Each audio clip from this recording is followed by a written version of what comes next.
opportunity. Aiden, obviously the formats are different, but how likely are we, or how likely is it that we see a reshuffle of that top order going into these first two matches? Yeah, I think the squads are pretty different. We've got some guys coming in and joining the T20 squad that obviously we'd like to see in the 11 and playing. So it's only 2 games. So from an opportunities point of view, I'd like to think we'll hopefully back the same sort of batting unit for the 2 games. The guys are obviously available in here. So pretty much that. I can't see a massive reshuffle, but definitely get a few fresh faces in that weren't part of the ODI series and see what energy they can bring for us.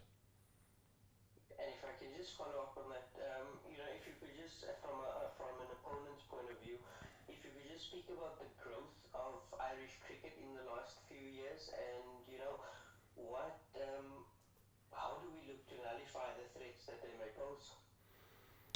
Yeah, I think it goes without saying they've become a really good team in world cricket and are capable of beating any team in the world at the moment. So, with saying that, you give a lot of credit to them and their growth as a cricketing nation. For us to nullify their threats, it'll all just come down to our planning and sort of tactics, and I'm trying to identify a couple areas in the 20 over. Sort of in each innings to see where we can get one up on them. Generally now where cricket's going, it's small margins that can win and lose your games, and if we can identify that going into the series from a planning point of view, hopefully we give ourselves the best chance to get it right out in the middle. Awesome, thank you. Thanks, Amir. Johan? Morning, Aiden and Lucy. Aiden, you regular guys, do you feel added pressure on you with these sides playing at the moment? Yes, there need to be some place to ground the team, but do you guys feel added pressures on you, the regular players? I wouldn't say so, no. Look, we'll always be highly competitive people as South Africans and as sportsmen, and it's never nice to lose. So when things don't go according to plan, you as a slightly more experienced player obviously do maybe look at it a bit deeper and see how you as the individual player could have made a better difference in the game to hopefully change the result. But going into the games, I wouldn't say that there's that feeling of additional pressure, but definitely that feeling of wanting to step up if you have a bit more experience to lead from the front and show the way forward to the guys that are maybe a bit younger and newer. Thanks, Johan. Keenan? Thanks, Lucy. Hi, Aiden. You obviously got some runs in the last ODI. Just how good was that to score some runs to get going, and just how important is that now for you personally going forward with these next few white ball matches coming up? Yeah, it was nice. Obviously would have liked to do it earlier in the series where it could have positively affected the result of the series. So I suppose you take it for what it was at that time, and although the series was done, there was still a game of cricket to play and a game of cricket to represent your country, and you pretty much would kill to get a good result in whichever game it is. So ultimately was happy that I could spend some time in the middle and get some form back, and hopefully can use that moving forward to this series and also the rest of the year that lays ahead. If I could just follow up, please, Lucy. Sure, go ahead.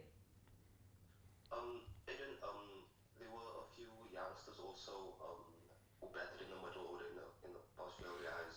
Calvin and Tristan Stubbs, Jason Smith was also there in the middle order. Just could you maybe talk about the difficulties of batting in the middle order in ODI cricket, or what makes it so difficult and such a specialized position in ODI cricket specifically?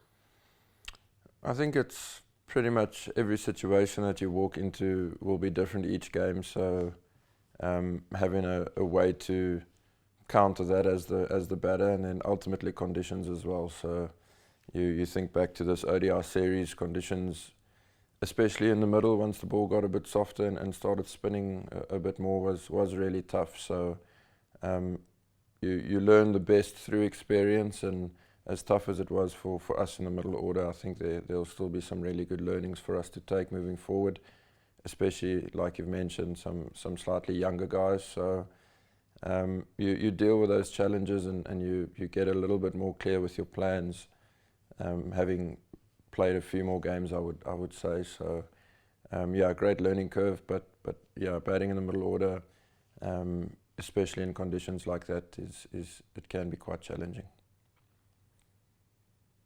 Thanks, Keenan. We'll look to take the last two questions. Vadna, then Amir. Hi, Aiden.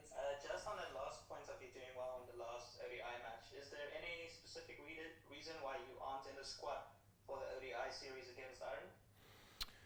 No specific reason. I think we looking at how much cricket there is laying ahead for us as a Proteas team, and a really important test series against Bangladesh coming up. So basically just to get home and start with that red ball prep moving into that series is the idea behind missing out on that ODI series. So yeah, it's balancing time, trying to balance your preparation, especially for a place like Bangladesh where conditions are really specific. So it's quite tough to just keep bouncing from series to series without putting in that specific preparation, and fortunately Coach Rob is really good with managing that, and we've sort of identified that as a time for me to go prepare really specifically for the test series ahead in Bangladesh.